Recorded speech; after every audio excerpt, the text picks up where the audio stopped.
Assalamualaikum warahmatullahi wabarakatuh. Selamat pagi. Salam sejahtera bagi kita semua. Perkenalkan, saya Arna Purtina MPD, dosen Program Studi Pendidikan Ekonomi, Fakultas Keguruan dan Ilmu Pendidikan, Universitas Muhammadiyah Palangkaraya.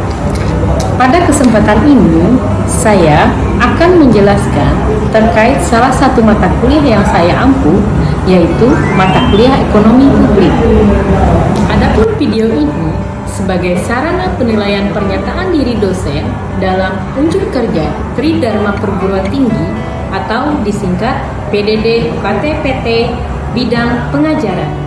Dalam mendeskripsikan mata kuliah ini, saya menggunakan pendekatan DIA, Delivery, Interaction, Assessment, di mana delivery akan menjelaskan apa yang dibawakan dalam materi perkuliahan yang saya ampuh.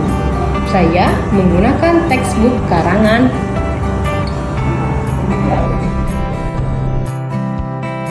Interaction akan menjelaskan bagaimana saya menjalin interaksi dalam proses belajar mengajar dengan mahasiswa dalam mata kuliah ini. Dan assessment akan menjelaskan bagaimana saya mengukur penilaian kinerja mahasiswa secara objektif. Ekonomi publik dahulu disebut dengan ilmu keuangan negara, merupakan satu cabang ilmu ekonomi yang menganalisis peranan pemerintah dalam perekonomian dan dampak kebijakan pemerintah dalam bidang fiskal terhadap suatu perekonomian. Pemerintah mempunyai peranan yang sangat besar dalam menjamin tercapainya kesejahteraan masyarakat yang optimum. Jelas kita tahu peranan pemerintah sangat besar dalam bidang redistribusi penghasilan masyarakat dan dalam bidang stabilisasi ekonomi. Mengapa ekonomi publik itu penting untuk kita pelajari? Ekonomi publik sangat penting untuk dapat menjelaskan peranan negara dalam kebijakan alokasi sumber daya, distribusi pendapatan, dan kesejahteraan rakyat. Juga dijelaskan indikator kinerja ekonomi publik yang sudah tentu berbeda dengan indikator kinerja ekonomi swasta. Saya akan memulai dengan menyampaikan deskripsi mata kuliah ekonomi publik. Ekonomi publik merupakan mata kuliah wajib bagi mahasiswa, mahasiswi S1 Program Studi Pendidikan Ekonomi, Fakultas Keguruan dan Ilmu Pendidikan. Mata kuliah ini mengkaji peranan pemerintah dalam kehidupan ekonomi masyarakat untuk mencapai kesejahteraan umum dan mengalokasikan sumber daya yang optimal bagi seluruh masyarakat, serta menganalisis kegiatan-kegiatan ekonomi publik dengan menggunakan pendekatan ekonomi mikro maupun ekonomi makro. Adapun bobot mata kuliah ini adalah 2 SKS. Tentunya mahasiswa wajib lulus mata kuliah ekonomi mikro dan ekonomi makro. Setelah mempelajari mata kuliah ini, mahasiswa diharapkan memiliki pengetahuan konseptual tentang konsep dasar ekonomi publik dan ruang lingkup ekonomi publik, memiliki pengetahuan konseptual terkait barang swasta dan barang publik, memiliki pengetahuan konseptual tentang eksternalitas, memiliki pengetahuan konseptual tentang teori pemungutan suara, menerapkan prosedur perhitungan analisis manfaat dan biaya, memiliki pengetahuan konseptual tentang teori-teori pengeluaran pemerintah. Selanjutnya, memiliki pengetahuan konseptual terkait anggaran pendapatan belanja, memiliki pengetahuan konseptual tentang penerimaan pemerintah. Memiliki pengetahuan konseptual tentang pajak, memiliki kemampuan analisis pengaruh pajak terhadap perekonomian, memiliki kemampuan mengambil keputusan dalam pemecahan masalah defisit anggaran pemerintah, serta memiliki kemampuan memahami hasil-hasil riset dan roadmap penelitian terkait masalah ekonomi publik. Adapun materi pembelajaran meliputi konsep dasar ekonomi publik, barang swasta dan barang publik, eksternalitas, pemungutan suara. Selanjutnya, analisis manfaat dan biaya, pengeluaran pemerintah, APBN, penerimaan pemerintah, pajak, pengaruh pajak dalam perekonomian, kebijakan fiskal, kajian jurnal tentang ekonomi publik. Untuk sistem pembelajaran, kegiatan pembelajaran dilakukan secara daring atau tatap maya dengan metode pembelajaran ceramah, tanya jawab, diskusi, dan penugasan yang dapat secara efektif memfasilitasi pemenuhan capaian pembelajaran. Di akhir kegiatan perkuliahan, mahasiswa diberikan pertanyaan untuk mengukur pemahaman dari materi yang telah disampaikan dengan soal kuis yang telah disiapkan. Selanjutnya, interaksi antara dosen dengan mahasiswa bisa dilakukan secara interaktif di setiap sesi perkuliahan melalui media Zoom Meet dan Google Meet. Mahasiswa langsung bertanya atau berdiskusi tentang topik yang sedang dipelajari. Selain itu, interaksi juga bisa dilakukan melalui tulisan dengan menuliskan pertanyaan di kolom komentar, dan apabila perkuliahan sudah selesai, mahasiswa bisa berkomunikasi dan berinteraksi dengan WhatsApp dan email. Sistem penilaian yang dilakukan, penilaian dilakukan dengan transparan sesuai dengan apa yang telah disampaikan pada awal perkuliahan, sesuai dengan kontrak perkuliahan yang telah disepakati bersama. Penilaian yang dilakukan ada beberapa komponen, yaitu yang pertama, kehadiran dan kedisiplinan 10%, tugas dan kuis, tanya jawab 25%, diskusi 15%, ujian tengah semester atau UTS 25%, ujian akhir semester atau UAS 25%. Dengan kriteria penilaian akhir sebagai berikut.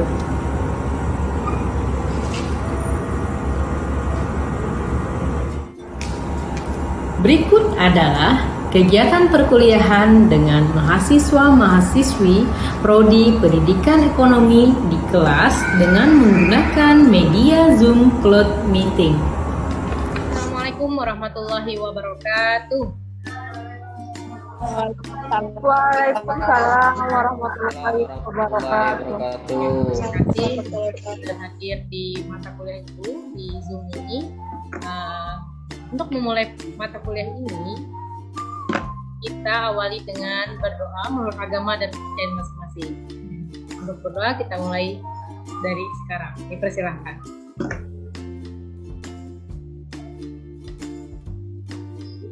Berdoa selesai. Oke. Kita selanjutnya untuk memulai, adakah dari teman-teman hari ini yang tidak hadir di kelas di Zoom ini? Ada Bu, Ahmad Jariah nggak hadir. Terus Ya, Jaya, sama siapa?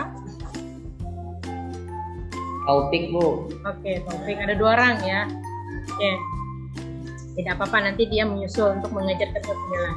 Oke, selanjutnya untuk adapun materi yang kita pelajari hari ini adalah berkaitan dengan konsep mendasar ekonomi. Oke, sebelumnya apa sih tujuan akhir dari mata kuliah ini? Kemampuan akhir yang dicapai dari mata kuliah ini adalah mahasiswa memiliki pengetahuan konseptual tentang konsep dasar ekonomi publik dan ruang lingkup ekonomi publik. Jadi apa saja sih yang dibahas, kemudian lagi apa saja sih pengertian dari ekonomi publik tersebut. Kita masuk pada pengertian.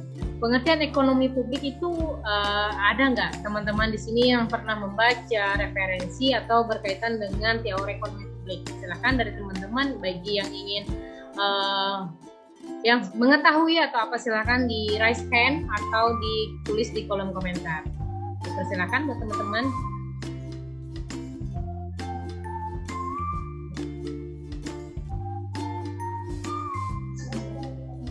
Silahkan dibuka mungkin atau raise hand.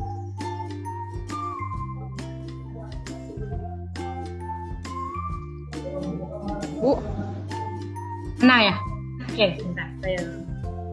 Oke, untuk pengertian ekonomi publik silahkan ditanggapi untuk Hana. Apa itu pengertian ekonomi publik? ekonomi publik dahulu disebut dengan ilmu keuangan negara, merupakan satu cabang ilmu ekonomi yang menganalisis peranan pemerintah dalam perekonomian dan dampak kebijakan pemerintah dalam bidang fiskal terhadap suatu perekonomian. Oke, itu udah pengertian dulu ya. Ekonomi publik disebut dengan ilmu keuangan negara karena menganalisis peranan pemerintah dalam perekonomian dan dampak kebijakan pemerintah dalam bidang fiskal terhadap suatu perekonomian. Karena kalau dulu, sekarang berubah lagi ya, tergantung dari sudut pandang cabang ilmu ekonomi tersebut ya. Misalkan di sini dijelaskan bahwa ilmu ekonomi adalah cabang ilmu ekonomi yang menelaah masalah-masalah khalayak ramai, baik itu masyarakat atau publik, kemudian lagi pemerintah, negara ya, kebijakan, subsidi, pajak, regulasi ya, dan juga ketahanan pangan, kebijakan, teknologi. Selanjutnya, istilah ekonomi politik juga bermacam-macam.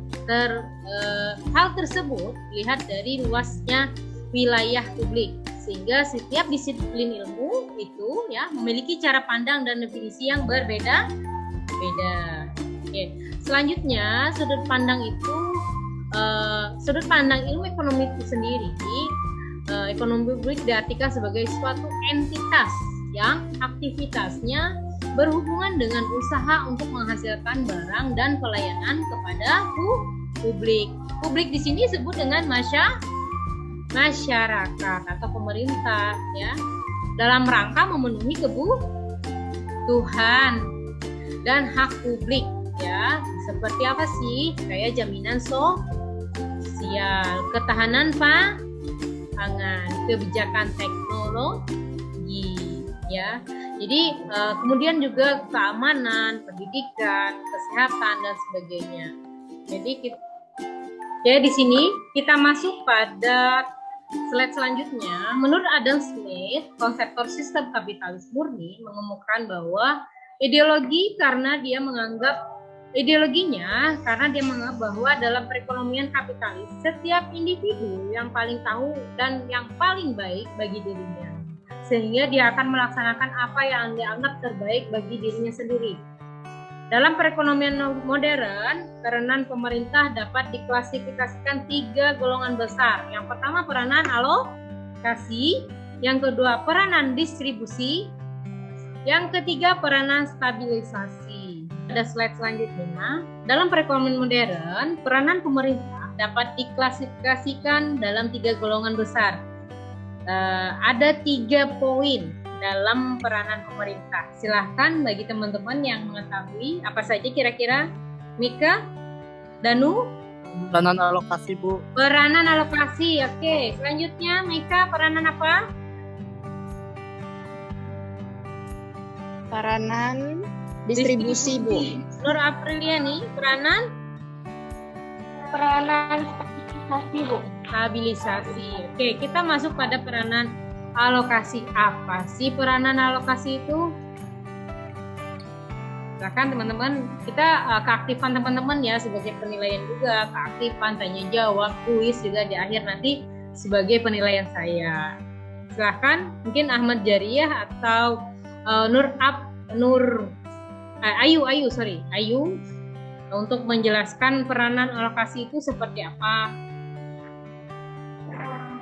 Buat peranan alokasi itu pemerintah bertugas untuk mengadakan kembali distribusi di saat pasar gagal untuk melakukan tugasnya tersebut. Peran alokasi pemerintah berkaitan dengan pencapaian efisiensi statis alokasi sumber daya. Pengalokasian sumber daya ini harus dilakukan secara merata. Pemerintah harus mengoreksi dan menyediakan barang dan jasa publik yang mungkin tidak dapat disediakan secara efisien oleh sektor swasta. Jadi peran alokasi di sini sebagai bertugas ya untuk mengadakan kembali pendistribusian ya di saat pasar gagal dalam melakukan tugasnya. Jadi pemerintah di sini berperan aktif dalam mencapai efisiensi statis alokasi sumber daya yang ada. Selanjutnya adalah peranan distribusi. Silakan teman-teman raise hand mungkin yang ingin memaparkan pendapatnya, dipersilahkan.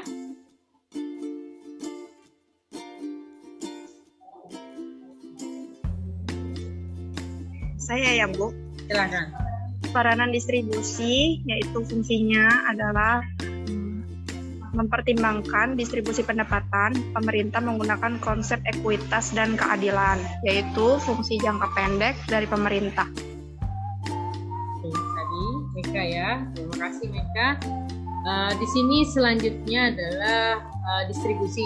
Jadi distribusi ini mempertimbangkan atau menyalurkan apa saja sih pendapatan yang bisa diberikan atau konsep keadilan ya kepada masyarakat supaya apa masyarakat juga merasakan apa yang seharusnya juga diterima oleh mereka supaya pemerintah dapat memperdulikan dan melihat bagaimana sih tanggapan dari mereka supaya apa yang mereka keluhkan kemudian apa yang mereka rasakan cover atau diperhatikan juga oleh pemerintah. Ini fungsinya ada jangka pendek dari pemerintah di mana stabilisasi sangat penting dilihat dari sebagai keseimbangan sistem ya.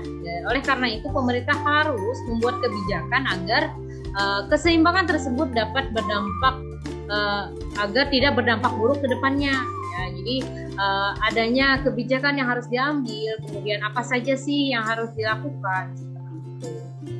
Oke, sementara di sini menurut Barton 2000 menyebutkan bahwa peran utama pemerintah secara garis besar ada 4 poin. Kalau tadi menurut Adam Smith, kalau sekarang menurut Barton. Dina di sini dikatakan bahwa perannya ada 4. Yang pertama peran alokasi sumber daya. Yang kedua peran regulator. Yang ketiga peran kesejahteraan sosial. Yang keempat peran mengelola ekonomi makro. Oke, dari 4 poin ini saya minta pendapat dari teman-teman. Silahkan untuk peran regulator itu apa sih? Oke, gantian ya. Saya langsung tunjuk ke teman-teman aja. Kalau yang kalau Lisa nanti kesejahteraan sosial, kemudian kalau Rati alokasi sumber daya, kemudian yang Mida ada di on off cam ini. Mida, halo. Iya, Bu. Oke, kamu yang makro ya. Silahkan yang sumber daya dulu tadi siapa? Silahkan ditanggapi.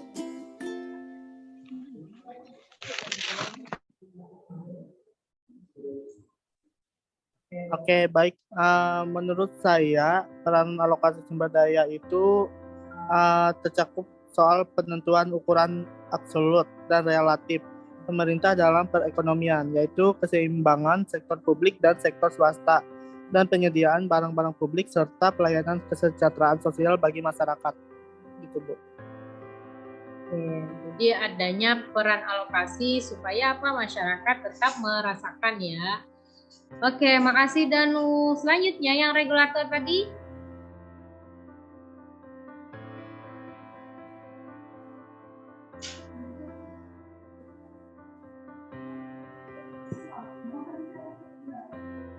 Kalau emang belum, silakan mungkin yang Peran lain. regulator, Apa? hal ini mencakup undang-undang dan tata tertib yang dibutuhkan masyarakat, termasuk undang-undang yang mengatur dunia bisnis, yang memadai untuk memfasilitasi aktivitas bisnis dan hak-hak kepemilikan pribadi. Oke, berkaitan dengan kebijakan ya, kebijakan mengatur, mengelola supaya semuanya sesuai dengan ketentuan yang berlaku. Oke, selanjutnya kesejahteraan sosial.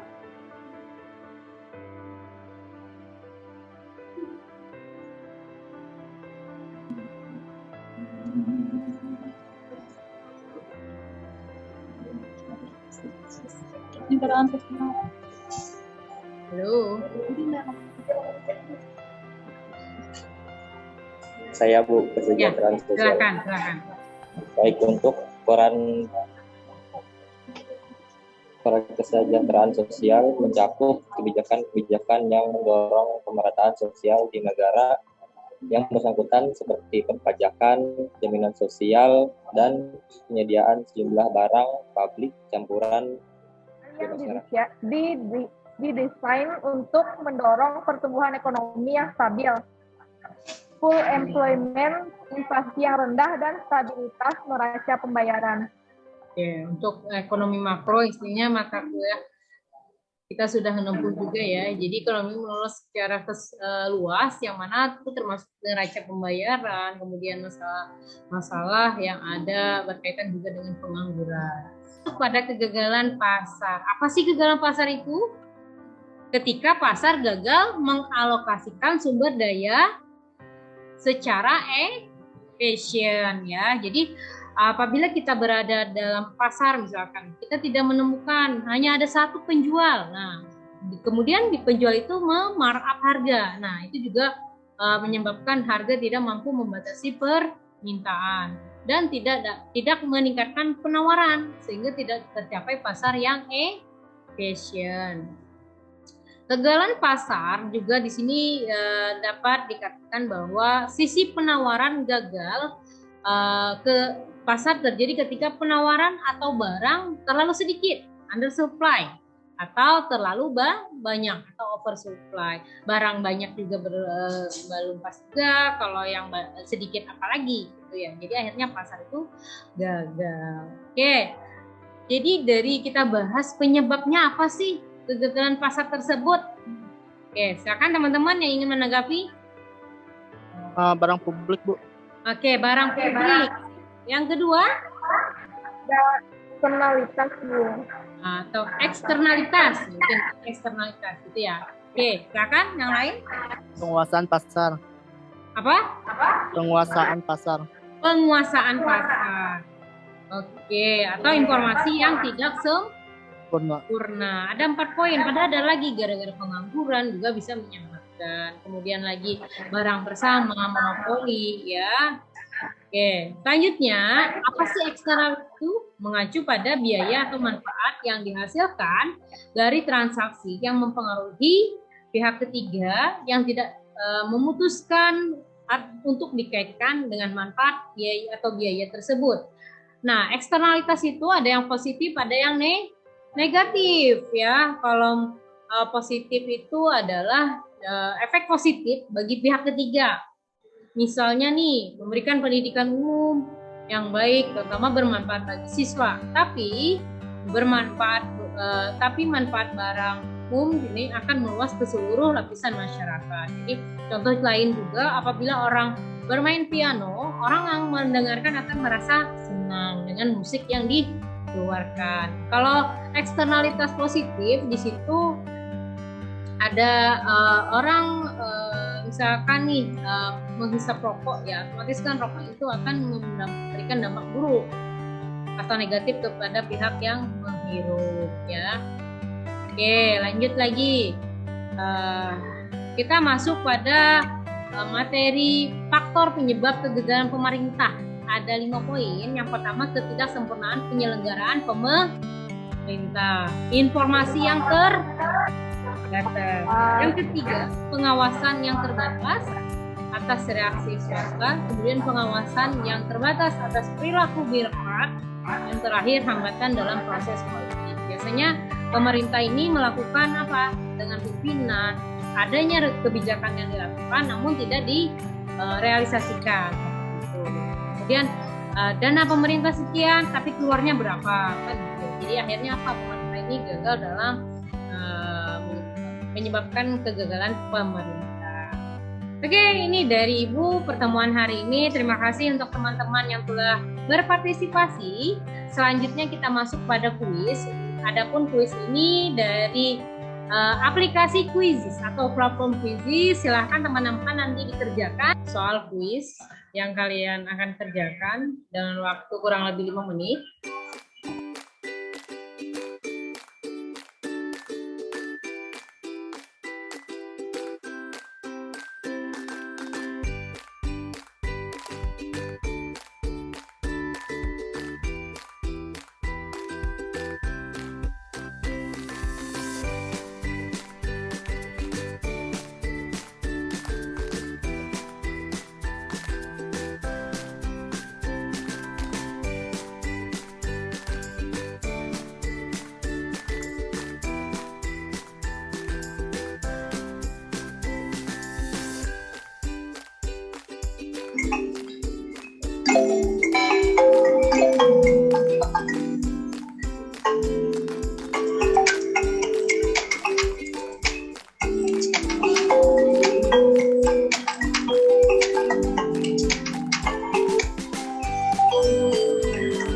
Silahkan screenshot nih siapa yang menang. Wah, ada Mida, Teresia, dan Afidayu. Wah, selamat bagi teman-teman yang sudah mencapai level ini. Yang lain juga tetap berusaha, saya apresiasi. Semoga apa yang saya berikan hari ini bermanfaat. Kurang dan lebihnya mohon maaf. Terima kasih. Wassalamualaikum warahmatullahi wabarakatuh. Waalaikumsalam. Baik, itulah penjelasan dan cuplikan terkait mata kuliah yang saya ampu yang dilaksanakan secara online melalui media Zoom Meeting. Semoga apa yang disampaikan dapat bermanfaat. Wassalamualaikum warahmatullahi wabarakatuh.